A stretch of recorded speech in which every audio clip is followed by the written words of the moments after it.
I need to admit something.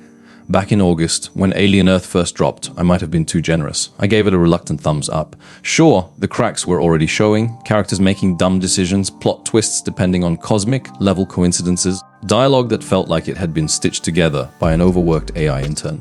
But there was a spark of potential, enough to make me think maybe, just maybe, this show would surprise me. Turns out the only surprise was just how fast it sank. Because now, almost at the end of the season, I can say it with full confidence, Alien Earth might just be the most soulless, empty, creatively bankrupt installment in the Alien franchise's entire history. And yes, that includes the messy sequels and prequels you already thought were the bottom of the barrel. No, this show dug beneath the barrel, built a tunnel, and found new ways to disappoint.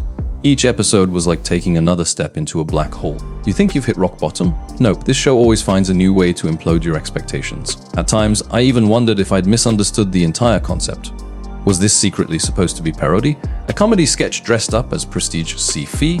Or maybe it was a psychological experiment? How much nonsense can the human brain absorb before it snaps? Because I'll be honest, Alien Earth got close to breaking me.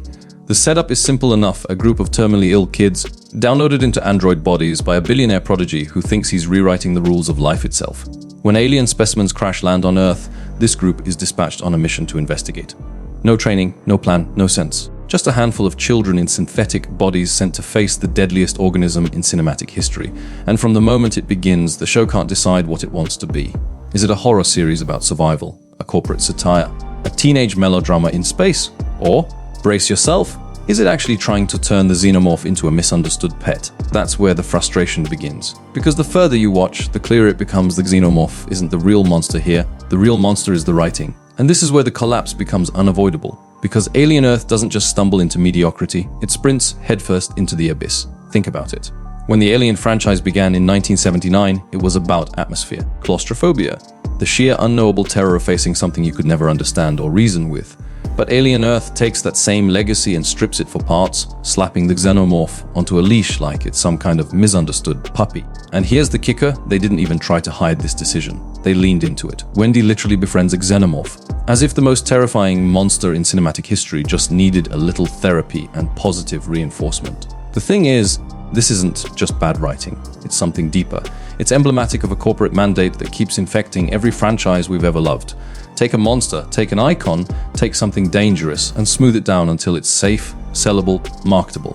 What we're left with is a husk, a creature that's no longer terrifying, no longer alien, just another product in the IP machine.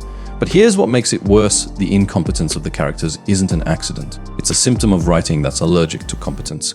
Every decision has to be the worst possible one, because otherwise the story wouldn't move. If characters acted rationally, logically, with even a shred of common sense, there would be no story left to tell. And that's the point. The show doesn't want intelligent conflict. It wants contrivance. Look at the flashback to the doomed spaceship. It's clearly meant to echo Ridley Scott's Nostromo. The ship, the corridors, the uniforms, they're all deliberate callbacks. But instead of enhancing the story, the homage exposes the truth. Because when you compare Alien Earth's crew to the Nostromo crew, the difference is night and day. One group feels like real people, flawed, scared, but resourceful. The other feels like children playing dress-up, stumbling through a script written by committee. And here's the detail most people missed.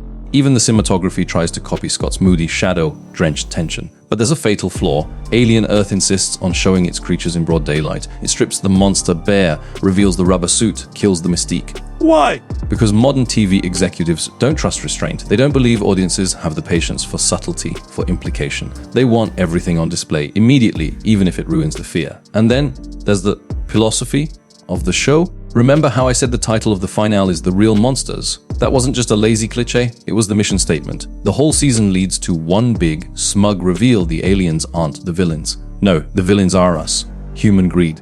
Human ambition, human capitalism. It's the most shameless, reductive message imaginable, one we've seen 1,000 times before, but here it's delivered with the subtlety of a sledgehammer. But what if this wasn't just incompetence? What if it was deliberate? What if Alien Earth is the test case for something bigger, the dismantling of everything that once made Alien dangerous? Think about it. They've taken the creature, declawed it, repackaged it as a symbol of misunderstood victimhood. The question is why? Why take something terrifying and turn it into a pet? Maybe because true horror doesn't sell anymore. Maybe because corporate overlords want to scrub every jagged edge away until everything fits into the same bland, family, safe pipeline. But the irony, in trying to sanitize Alien, they've created a monster more horrifying than the Xenomorph ever was. And that monster is the show itself. So here's the terrifying realization I came to: Alien Earth isn't just a bad show. It's not even just a bad Alien spin-off. It's a blueprint, a warning. Because once you've seen this pattern enough times, you recognize the signs. Look at Star Wars. Look at Marvel. Look at Doctor Who. Look at literally any franchise that once thrived on danger, mystery, or subversion. The formula's always the same. Step 1, take something that was once powerful, once raw, once truly unpredictable. Step 2, sand it down until it's safe.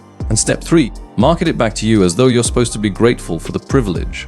Alien Earth embodies this perfectly. The Xenomorph, one of the most fearsome creations in horror history, gets declawed, domesticated, turned into a misunderstood ally. And here's the brutal irony that choice doesn't just ruin the monster, it ruins everything around it.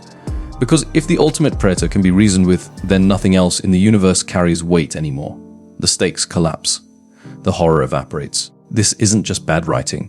It's the industrialization of storytelling. When you see Wendy befriending the alien, when you see entire crews of supposed professionals behaving like brain-dead clowns, you're not just watching incompetence. You're watching a philosophy at work.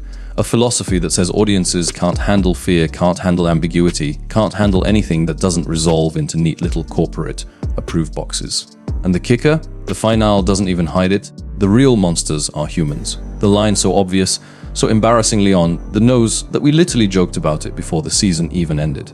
And yet they did it. They leaned all the way in. Because Alien Earth was never trying to tell a story about survival or horror or the fragility of human life when faced with the unknown. No, it was always about delivering a message, one that's been recycled so many times it's lost all power. The Alien franchise used to thrive on silence, on the dark, on the unknown. Alien Earth thrives on noise, endless dialogue, exposition. Characters who never stop talking, never stop explaining, never stop joking. They marvel, I find, the Alien universe because they didn't believe anyone would sit through even 1 second of tension without someone cracking wise.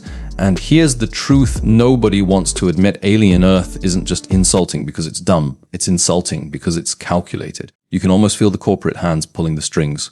Make the kids sympathetic androids. Make the alien misunderstood.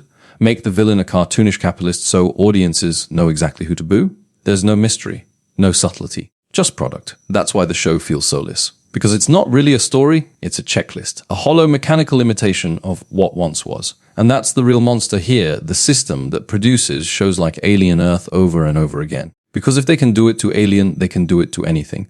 And maybe, just maybe, they already have.